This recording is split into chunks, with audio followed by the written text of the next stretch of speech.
How's it feel? What's that? Be on the other side of a wanted poster. In the last Fast and Furious, it was the first time our audience started to look at Brian and analyze Brian.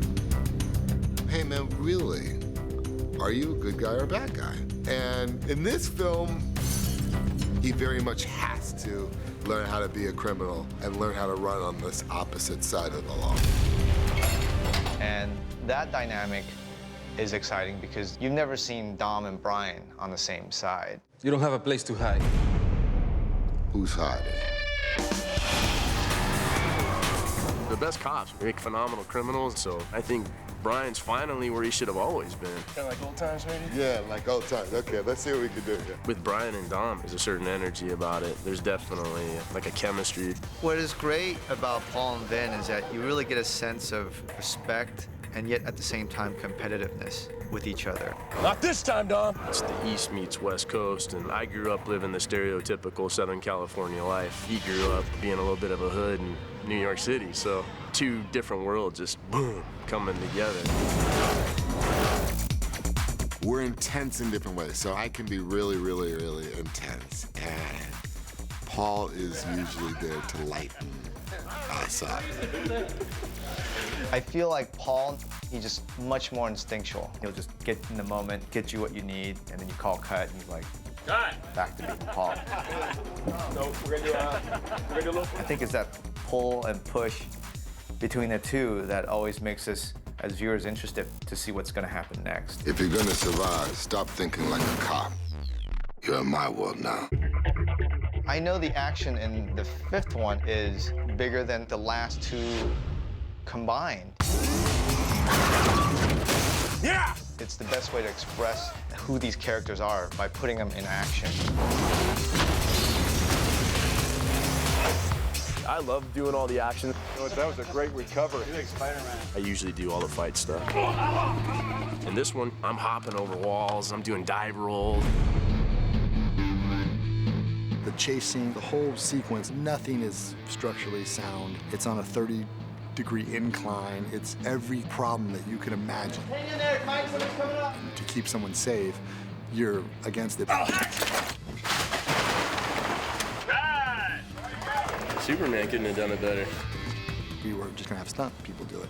But I've done 5 pictures now with Paul. That's it. And so I know Paul really well, and he's just, hey, look, whatever you want to do, I'll do. I got there and I saw this, like, this massive, like, 20-foot jump.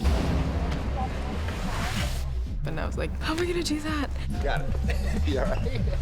But Paul's such a pro at this, and he's done it so many times that thank God I was holding his hand, so that made it pretty easy. Action!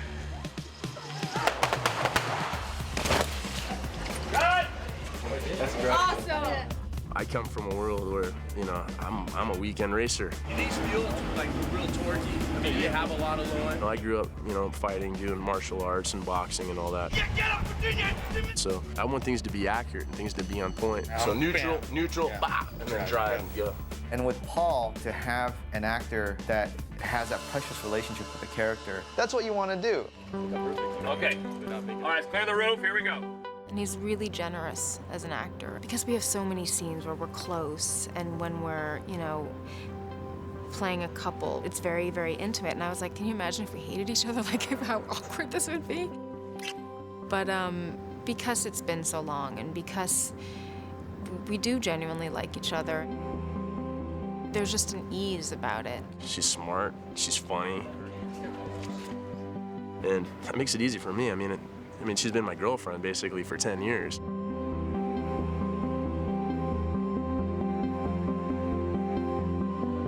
I think if Brian, Mia, if they don't work, the movie doesn't work. In the fifth one, they are the heart of the story. Look how lucky we just got. What happens next time? We have no choice but to split up. Pregnant. When you think of Fast and Furious movies, you don't think of pregnancy. But again, that's part of what I think is exciting, to be able to take these characters and acknowledge their age, their maturity, and where they are in life. This is the happiest I've ever seen my sister. It's because we're free. It's kind of cool to take the character you've been so familiar with, that you've seen grow up on cinema, and go, now you're a dad. How will you deal with that? And it's even cooler for the film to ask that question. How do you be a good dad? How will I know I'll be a good dad? And I love that because it gives him a really nice arc. And I think a lot of the audience, they're gonna be able to relate to Brian's journey. Brian's okay with being on the run and being a criminal because for the first time, I think, in his life, he's living right. He's no longer lying. He's being true to himself. You got Brian, you got Dom, you got Mia, and at the end of the day, we're all gonna go out together if we're gonna go out.